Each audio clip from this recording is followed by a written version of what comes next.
Bonjour, je suis la Fée des maths. Bienvenue dans cette vidéo de gestion des données.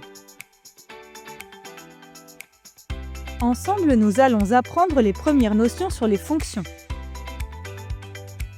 Avant ça, je t'invite à t'abonner à notre chaîne YouTube et à activer la petite cloche pour recevoir les notifications. Commençons par définir ce qu'est une fonction.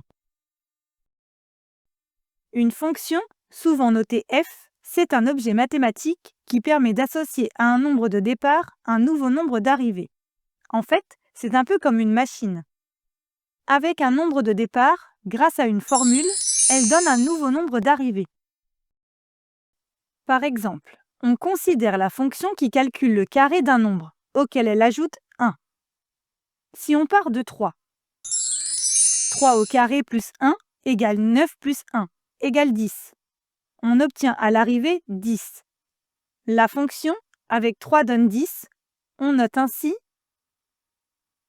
on lit f de 3 égale 10. On peut également trouver cette notation. On dit que la fonction f associe au nombre 3 le nombre 10. Et si on généralise, on part d'un certain nombre x. On obtient x au carré plus 1. La fonction f est définie par f de x égale x au carré plus 1. F est la fonction qui a x associe x au carré plus 1. En plus de ces notations particulières, découvrons le vocabulaire spécifique lié aux fonctions. Chez les fonctions, le nombre de départ s'appelle l'antécédent. Les antécédents de quelqu'un, c'est son passé, ce qui se passe avant. Le nombre d'arrivées, lui, s'appelle l'image. Tu as déjà utilisé ce terme en géométrie, avec les transformations. On parle par exemple de l'image d'une figure par symétrie. C'est le résultat, la figure que l'on obtient à la fin. Petite remarque, l'image d'un nombre est unique. Un nombre a une seule image, car un calcul a un seul résultat. Mais un nombre peut ne pas avoir d'antécédent, en avoir un, ou même en avoir plusieurs. Plusieurs calculs peuvent donner le même résultat. Utilisons ces deux mots de vocabulaire à travers un exemple. Reprenons les valeurs précédentes. Dans ces notations, l'antécédent se trouve bien avant et l'image à la fin. On peut utiliser différentes formulations. L'image de 3 par la fonction f est 10, c'est-à-dire le résultat de 3 est 10. Ou 3 a pour image 10 par la fonction f. Ou encore, l'antécédent de 10 par f est 3. Avant de trouver 10, on était parti de 3.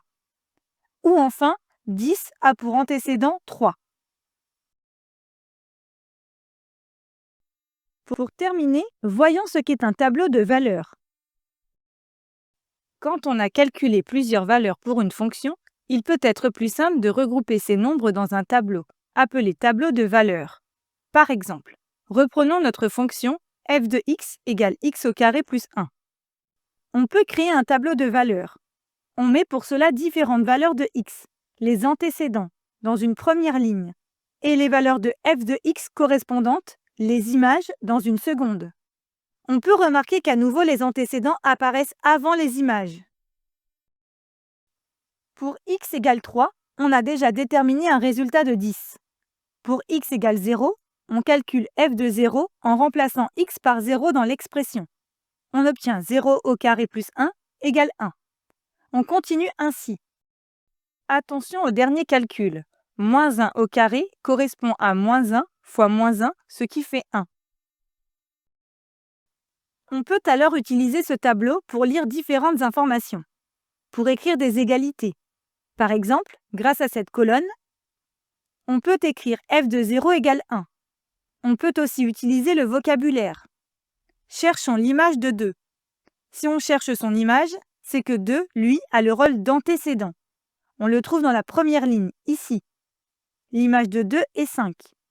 Inversement, on peut remarquer que 2 a deux antécédents, 1 et moins 1. Et voilà, tu sais à présent ce que sont les fonctions, avec les notations et le vocabulaire associé.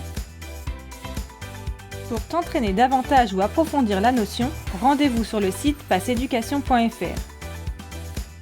Tu y trouveras des fiches d'exercices, des évaluations, la leçon et bien plus encore. À bientôt!